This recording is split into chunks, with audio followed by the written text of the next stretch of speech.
एक आदमी पूछिएगा तब ना।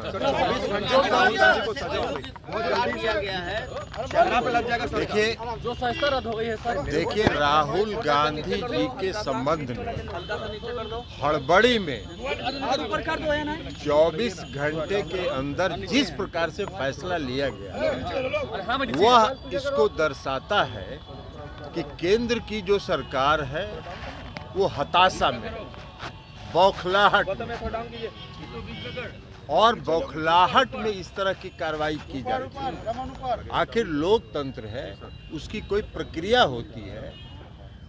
कोर्ट का जो फैसला होता है वो चुनाव आयोग जाता है, चुनाव आयोग के माध्यम से वो स्पीकर के यहाँ पहुँचता है, तब वो फैसला होता है। अब ये 10 घंटा के अंदर सारी प्रक्रिया पूरी कर ली जाए तो इससे साफ झलक रहा है कि इसमें केंद्र सरकार की कहीं न कहीं भूमिका है, सक्रिय भूमिका है। और यह भूमिका जो निभाया है केंद्र सरकार ने, वो बौखलाहट में निभाया है। वो हताश हो चुके हैं, जनता का जो उनसे विश्वास हट रहा है उसके कारण हताश है। लेकिन वो चिंता नहीं करे, इस देश की जनता बहुत सजग है, सब देख रही है। 2024 में एक एक उनके कदम का हिसाब ले। तेजस्वी यादव को लेकर क्या कहिएगा? भाई तेजस्वी यादव जी के बारे में वही हो रहा है। आप एक बात बताइए ना कि जिस बात की वो चर्चा कर रहे हैं कि 2008 में कंप्लेन हुआ, तो 2008 से 2014 तक आप कह सकते हैं कि भाई यूपीए की सरकार थी, कार्रवाई नहीं हुई। लेकिन उस समय भी जांच हुई, सीबीआई ने उस फाइल को बंद कर दिया। लेकिन 2014 से तो आपकी सरकार थी, अगर उसमें कुछ साख था तो क्यों नहीं कर रहे थे?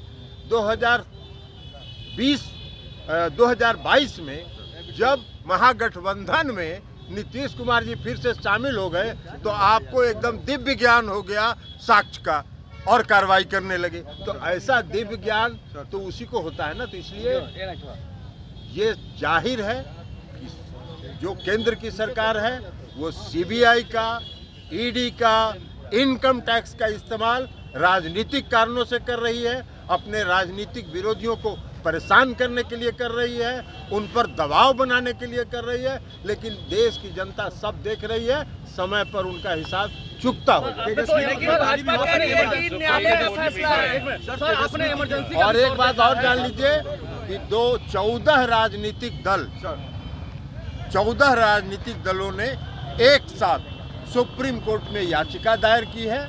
और हम लोगों ने यही कहा है, हम भी उसमें पिटिशनर हैं, हम लोगों ने यही कहा है कि जिस प्रकार केंद्र की सरकार अपने जो संस्थाएं हैं, सीबीआई, ईडी और इनकम टैक्स का इस्तेमाल जिस प्रकार कर रही है, सेलेक्टिव कर रही है, अपने विरोधियों के खिलाफ कर रही है, उस पर ध्यान दिया जाए। और सुप्रीम कोर्ट ने 5 अप्रैल को तिथि निर्धारित कर दिया है उसकी सुनवाई। आपने इमरजेंसी का भी दौर देखा है, अब इस दौर में कैसे कहेंगे? ये अघोषित इमरजेंसी है। इमरजेंसी का दौर जो था उसमें घोषित इमरजेंसी था, यह अघोषित इमरजेंसी है और सारी संस्थाओं को समाप्त किया जा रहा है। सर बीजेपी ने समीकरण को सर तोड़ने के लिए छोड़िए ना, उनको जितना मन करे कोशिश करते रहे। 2015 में बहुत कोशिश किया था उन लोगों ने। समीकरण की बात छोड़ दीजिए, इस देश के आदरणीय प्रधानमंत्री 2014 में बहुत पॉपुलर प्रधानमंत्री थे 2014 में, और 2015 में बिहार विधान का सभा का चुनाव हुआ।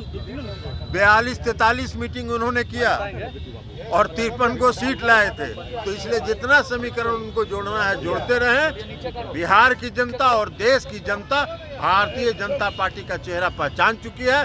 समय पर एक एक हिसाब उनसे चुकता कर। जो लूटा है लौटाना पड़ेगा। सुशील मोदी कह रहे हैं कि जो लूटा है उसे लौटाना पड़ेगा, वो भी कह रहे हैं। सुशील मोदी कह रहे हैं कि जो लूटा है उसे लौटाना पड़ेगा। अरे सुशील मोदी जी बेचारे परेशान हैं कि कुछ मिल जाए, कहीं इसी बजट सत्र के बाद कुछ मंत्रिमंडल का विस्तार हो।